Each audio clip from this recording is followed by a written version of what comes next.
On a normal day in the suburbs, Johanna wraps something up in a sheet before throwing it in the trash. Meanwhile, her daughter Claire rides her bicycle around the neighborhood with her dog Max. When Claire returns home, she looks for her mother and screams when she discovers Johanna has self-deleted in the attic. Many years later, teenage Claire wakes up after dreaming about her mother's death. She rides her bicycle to school, only pausing to say hi to her Uncle August. When she turns her bicycle to help him get the newspaper, she almost gets run over by popular mean girl Darcy and her equally mean friends. They mock her as she crashes against the trash cans and scraps her knee. At school, Claire finds her father Jonathan dumpster diving with his friend Carl. Feeling embarrassed, she tells them to go away.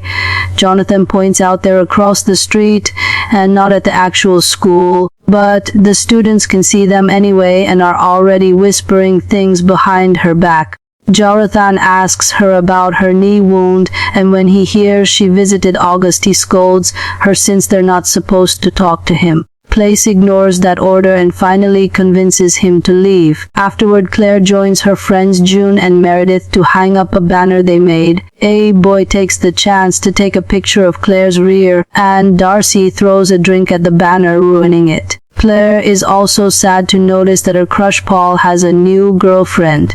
Meanwhile, Jonathan and Carl are dumpster diving at the cemetery when Jonathan finds a beautiful old box. He can't open it but decides to keep it anyway. At lunchtime, Claire and her friends are mocking Darcy, who hears them laughing and confronts them in front of everyone. Claire explains she called Darcy the ultimate smegma, which is a growing secretion produced by both men and women. Darcy slaps her for the insult and Claire immediately returns it, so Darcy pushes her to the floor. A furious Claire retaliates by tackling Darcy and starting a fight on top of a table. All the students cheer or record the fight as the girls roll on the floor with no signs of stopping. An adult has to pull Claire away, and when Darcy tries to attack her again, Paul picks her up to carry her out of the cafeteria. When Claire goes home, Jonathan announces he's got her an early birthday present, but Claire isn't very excited.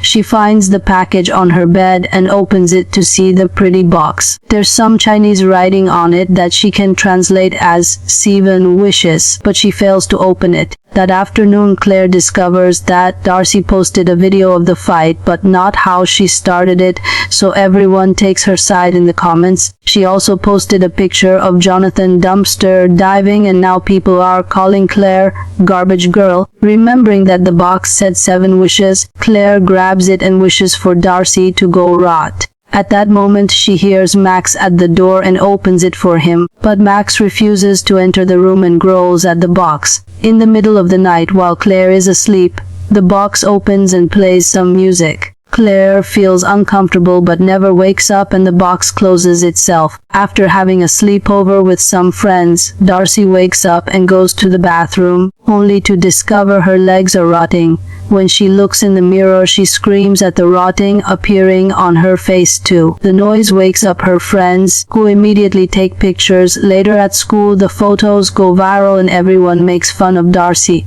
When Claire gets home, she takes a picture of the box, wanting to find out more about it. At that moment, she realizes she hasn't seen Max in a while.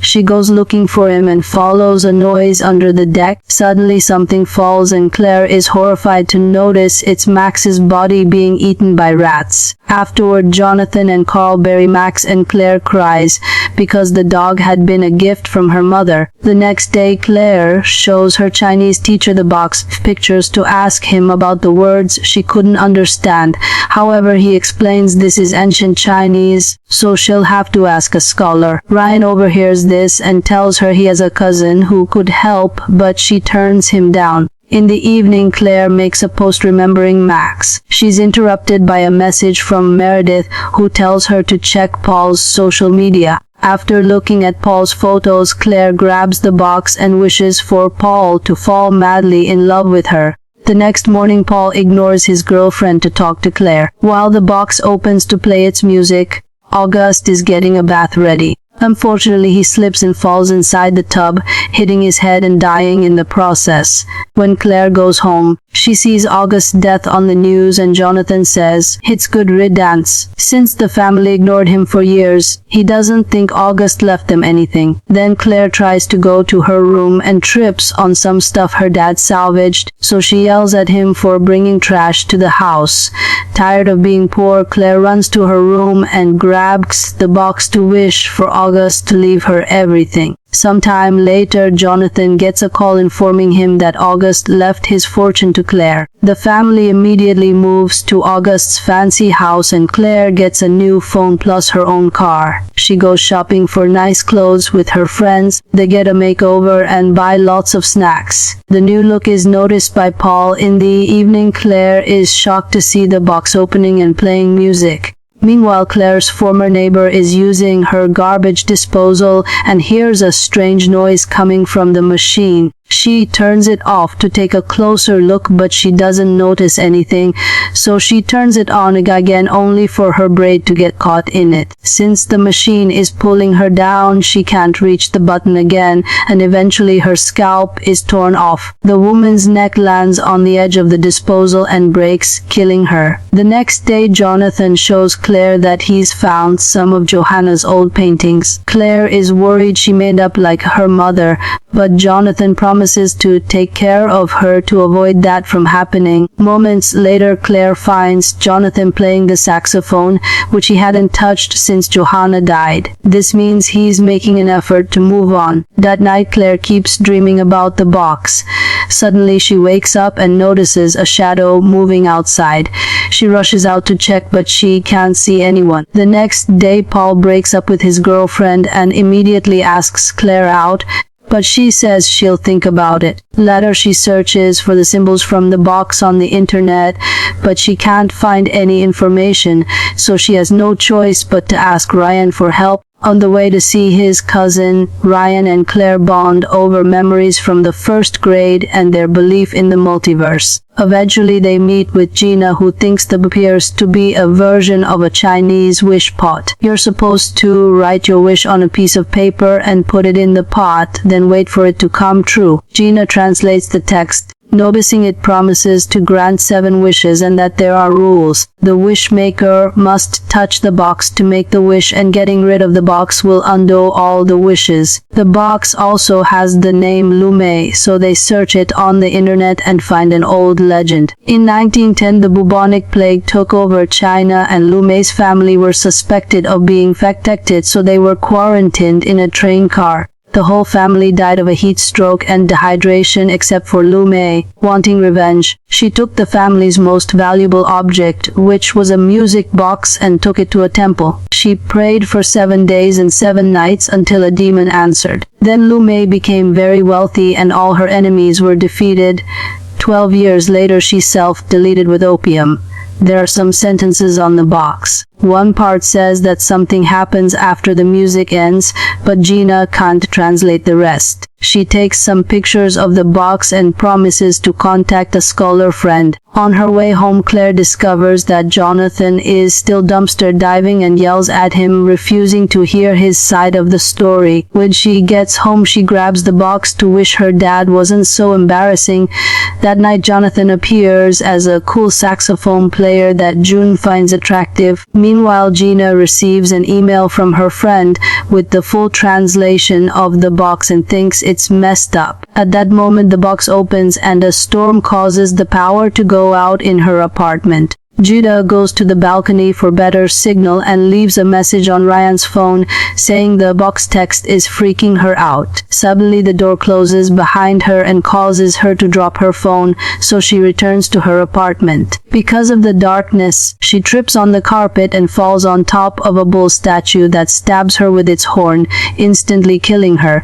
The next morning, Ryan is horrified to find her body and the translation. He rushes to school and tells Claire that the remaining text says the box requires a blood price. Ryan keeps asking if Claire's made any wishes, but she avoids answering. During lunch, Paul invites Claire to sit at his table, but the popular kids hate seeing her and walk away. Layla, an edited picture appears on social media showing Claire grabbing trash from a dumpster. When she goes home, she takes the box and wishes to become the most popular girl in school. In the evening, Paul invites Claire to a party and everyone claps when she arrives. After dancing for a while, Paul and Claire kiss. That night Claire dreams about her mother's death again, but this time the box appears in the dream too. When she wakes up, she sees someone outside recording her.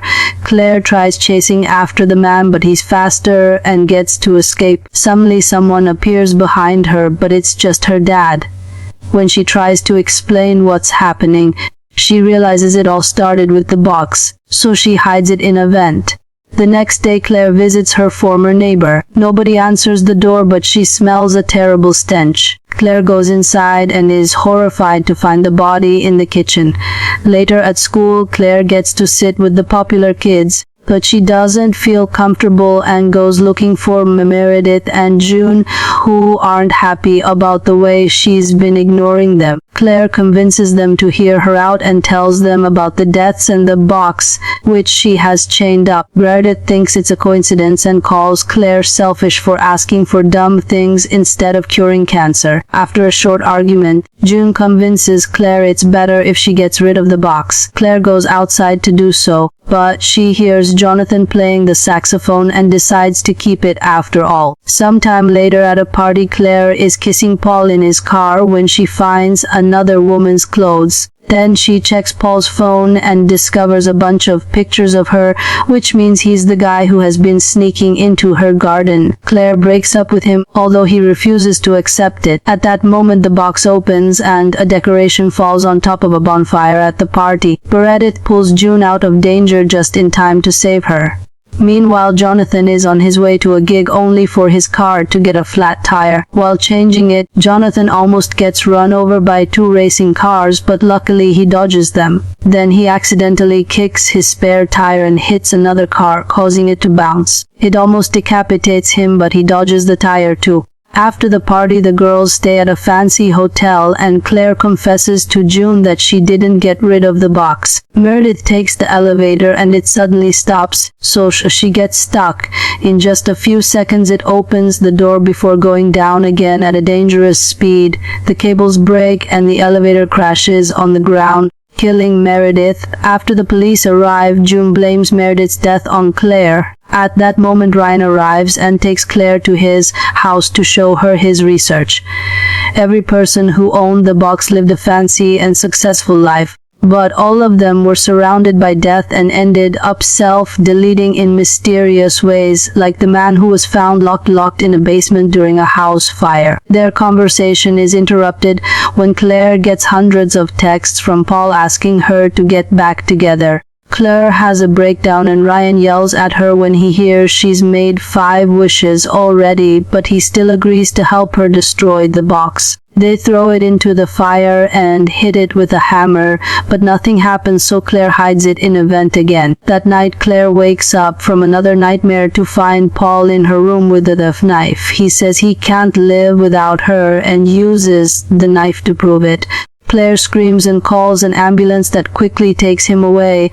The next day, Claire discovers the box has disappeared. At that moment, police arrive to take the fancy house and all the money because August never paid taxes. The family moves back to the old house. Claire goes to school on her bicycle again and Jonathan goes back to dumpster diving. Darcy is now healed, so she goes back to school too and harasses Claire again, causing her to have another breakdown in the bathroom. That morning, Claire discovers that June has the box in her locker. June admits she stole it to protect everyone, but Claire is furious and takes it back before running off. When June follows her to stop her, they begin fighting over the box and Claire accidentally pushes June down the stairs, killing her. Ryan sees all this and chases after Claire, who refuses to give up the box and ignores his warnings. At home, Claire freaks out, feeling like she's going crazy. After lots of crying, she wishes her mother hadn't self-deleted.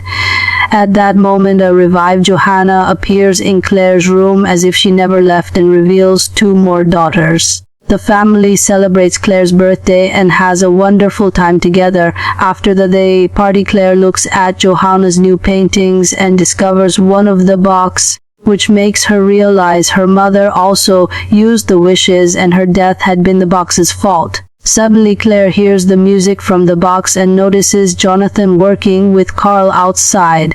She runs to the garden to warn them, but it's too late. Carl's ladder wobbles and causes him to slip, accidentally swinging the chainsaw down and decapitating Jonathan. While Johanna finds her husband's body, Claire runs upstairs and uses her last wish to ask to go back to the morning Jonathan found the box. Time rewinds and Claire wakes up with Max on her bed. She immediately calls Meredith and confirms she's alive too. As she rushes outside, she notices the neighbor has also been revived. Then Claire asks Jonathan and Carl to take her dumpster diving with them. She's the one to find the box and hides it in her bag without mentioning it. Afterwards, she goes to school and asks Ryan to bury her bag without opening it. To thank him for the favor, she asks him out and kisses him. When she tries to leave, she's suddenly hit by Darcy's car, instantly killing her. Sometime later, Ryan finishes digging a hole but gets curious about the bag. He opens it and looks at the box to read the words 7 wishes.